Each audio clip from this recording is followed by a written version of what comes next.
Hey guys, Tbull here. Today I got a game in the Hayate for you. It's the tier 8 Japanese destroyer. We got Space Fishman there. Hopefully you guys got the Hayate. It was a recent campaign reward ship. I think it was the last campaign if I remember. But very solid destroyer. Now here we got a game, Sea of Fortune, domination mode game. As I'm playing it, I was like, okay, we could probably use this little bit for a bull bite, which is my other channel that I do smaller clips from. You can always find the link to that in the description if you're not familiar with it. And then I'm playing along. I was like, oh, maybe another bull bite right there. So we got 2 bull bites, and then at the end of the game, we just piled up such a big score that it's like, all right, well, I guess we just got to call the full game. So now jumping into it here, we got a carrier and 2 destroyers per side. Now we're in the mid. The carrier and the destroyer are on the C line, which means we want to go to the A line here. They don't have any spotting over there, and if we don't come over here to assist, they're going to be kind of impotent, and potentially they'll just abandon the whole flank, and we'll get crossfired from the west in about 3 minutes. So we don't want that to happen. Fire up the speed boost, get on over here. Now we do have another battleship that spawned with us over here. These guys, we're going to check on them. There are signs of life. Their guns aren't all kittywampus. He's moving. So, it'll actually potentially be worthwhile supporting the side if they're actually playing the game. So that's a good sign. Bad sign, though. Carrier pops up right in front of us. We got to get under cover here. Now, we're fine here if we got this big island between us and the bulk of the fleet, right? We're more afraid of the surface ships shooting at us when the planes are spotting us, and we are spotted now.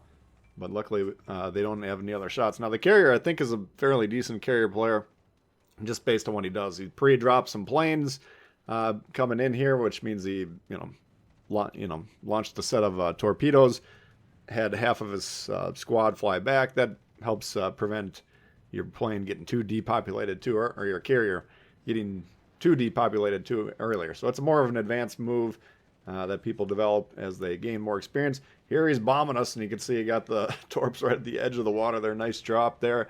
We had to back up and just barely got away from him. Now we are shooting down some of these planes. And if you looked at the builds carefully earlier, you saw some aspects of an anti-air build on this, but not a lot. Like the inspirations, I still got Bay and Sims, I believe.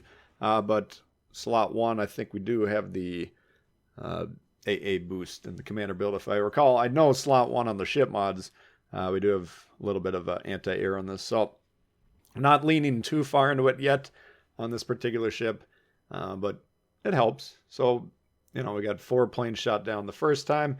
Now it looks like he's going to be coming back pretty quickly here, and we got some torpedo bombers this time. So, trying to get away from our last known position. We'll see if he actively hunts us or not. We turn the air, or the anti-air, off again until he gets close enough where he's going to spot us anyways. We do got some zoning torps. Now, the thing I'm mainly concerned about with the carrier is him spotting these torpedoes early, right? Because if he flies over the torpedoes, he'll spot them. Then they'll remain on the screen of all the friendly red ships for him. And in particular, that destroyer, who's on A right now with those zoning torps, are intended to give him a nice whack and get him off the cap, or at least scare him off. So we're spotted now. We're getting bombed. Turn the anti-air back on, and we'll see if we can go ahead and dodge these torps. So he's doing a good job, the carrier player. He's effectively shutting us down. Of course, when we came over here, we wanted to capture A, or pressure it, but we've been forced back towards our surface ships, trying to get some support with the anti-air. Zoning torps, boom! There we go, with a Higaon on the Jutland right off the bat. Clears off the cap. Now we're taking some fire from the Richelieu, who's behind that island, as the carrier continues to spot us and bomb us. We're luckily able to dodge his ordnance, but the Richelieu becoming an issue. So I'd still like to get A, but the fact that that battleship right there, 13 kilometers away, if we get on that cap and the carrier continues to keep us spotted for the majority of the game, as he's been doing thus far, we're not going to last on that. Because once we get an A, that's going to be about an 8 or 9 kilometer shot. Richelieu shooting HE will last about 2 salvos at best. All right, so we got to come up with a new plan, unfortunately. Yeah, and either going towards C to assist. There's the other destroyer over there. Both teams have lost half their destroyers. But we continue to survive over here. They got one on the other side. We could go try and counter that guy. Watching this Richelieu, who's actually, I believe, he's one of our channel members, Viper. So he's a competent player for sure. I didn't notice his name until after the game was over. But watching what he's doing, he's utilizing the island to protect his flank, and he's kind of pinning down our crew that's over in the southwest. So based on what he's doing, I'm like, all right, the Richelieu's playing pretty well. We got a lot of HP. We could suicide rush / nuke him as an option. I do want to get that B cap pressured though, and that'd be a nice play if we can pull it off. Now the Richelieu being there is an issue. He's pretty close to it, just like he's heavily guarding A, he's also heavily guarding B right now. But the planes have no longer been following us. We do get spotted here, we note, and here comes the Kagero. Initially, he's going to left to right to behind the island. Looks like he might turn. All right, if you want to engage, sure, why not? We'll throw some torps down.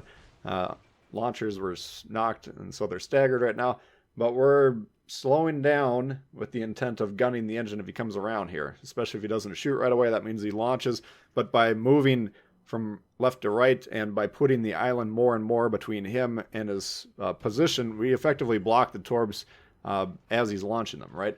He's only got a certain angle he can launch them, and see now from his position, we basically put that little piece that sticks out in between us and him. So doomed torpedo launch just coming around there, very easy dodge, and we go ahead and take him out. So suicide rush complete, but he did not get the trade with me, which is a pretty big swing for blue team. So we're up a ship now, but more importantly, we got a destroyer, and this game's looking like it's going to be coming down to score, at least at this point. So again, if we can get B, that'd be a nice play. Number one, it shuts off their only source of income at this point in time, and it adds another one to us. So that's a double whammy if we can make that play. Whereas if we got A, we don't shut anything off for them, but we just simply add more income, which is still good. We want A, no doubt about it. But if we can always, flipping a cap that's under control already is always the strongest play if you can make it.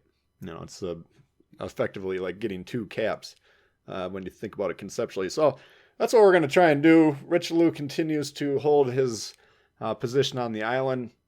And how do we nuke this guy? Well, he's pointing to the left-hand gap, right? He's pointing southward. So if we want to be able to torp him, we'd actually have to go through that left gap and then send them directly at him. He could maybe dodge, maybe not. He would definitely take some HP out of us, but we could deal a good shot to him that way. Or we could try and rush him from behind, coming through this gap on the right, launching towards him. Now he can gun it and dodge much more easily that way.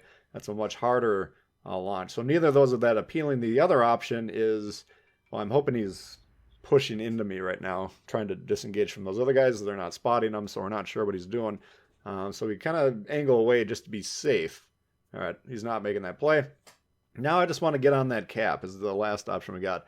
Just touch it, slow their, stop them from accruing the points. Can we capture it? Maybe. We'll try it. But that would say to him, okay, our cap is under attack. The destroyer is right here. Let's see what we can do. But finally he's spotted again. We get some information. He's stopped right now. And I'm thinking, okay, we're just going to suicide rush him, pop the smoke, and then turn into the cap and see if we can score it that way. But he begins to back up, and this is, unbeknownst to him, the fatal move that he makes here. We're turning hard here. We want to keep this island in between us, and then we're going to put them down. We put one on the indicator. He's backing up, so that's about max speed he can go, and then one to the left in case he begins to move forward. And if we are unable to keep this island in between us and him, I would actually pop the smoke right now, even though it would only work for about 10 seconds until we killed him. It's important because we don't want this game on his screen to say there's a destroyer spotted, because that will cause him to look up and look around and maybe get the dodge off. Not going to happen this time, though. He gone there for the second dev strike, and down goes the Richie, who's kind of been pinning down that side. So that's going to free them up to make a play into A. That's going to free us up to attack B here and hopefully flip that. Oh, and by the way, here's the Lexington, the carrier. Yeah, that's right. The flyboy who was targeting us earlier, he's moved on, luckily for us. But it's our old pal Dimitri. Is it the Dimitri? I don't know. It's possible. A lot of channel lore around the name Dimitri for sure. But he's here. If it's the same Dimitri from a few years ago, it would make sense. He's moved on to playing carriers now. That wouldn't surprise me. But nevertheless, he's trying to counter us. Now, we popped the smoke to try and keep ourselves safe. I want the points from flipping the base. Number one, in terms of winning the game. Sure, we're only up a couple ships. But also the personal points. I want the XP. I want the credits. I want the wine women in the song, you know.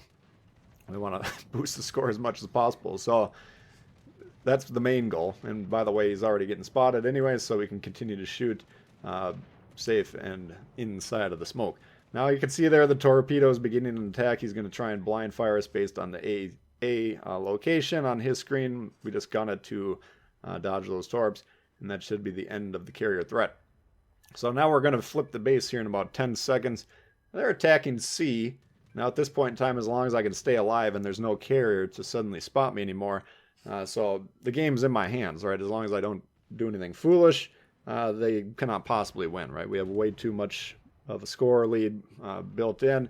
Even if they could snap their fingers and capture all bases right now, they still would not have enough time to flip the score. Not just based on the scoring anyway. So we're going to hang out here, reset these bases. We want as many green flags per match as possible. Domination mode, that's why a good reason, or a good one of the reasons why you get higher scores in domination mode than capture the base. There's a lot more base resets, which are very valuable. So number one, it prolongs the scoring that, or how long it's going to take for them to capture the base and begin the scoring from it, which is good from a win-loss perspective. Scoring perspective, every reset, more money in the pocket, straight cash, homie. So I want to keep switching off between these guys, make sure we're fully resetting that base and profiting extensively. So that's what we're doing here. We're torping this gap as well. You can see we launched a moment ago. That was if he decides to turn in hard and pursue me. Well, he's probably going to turn right into those.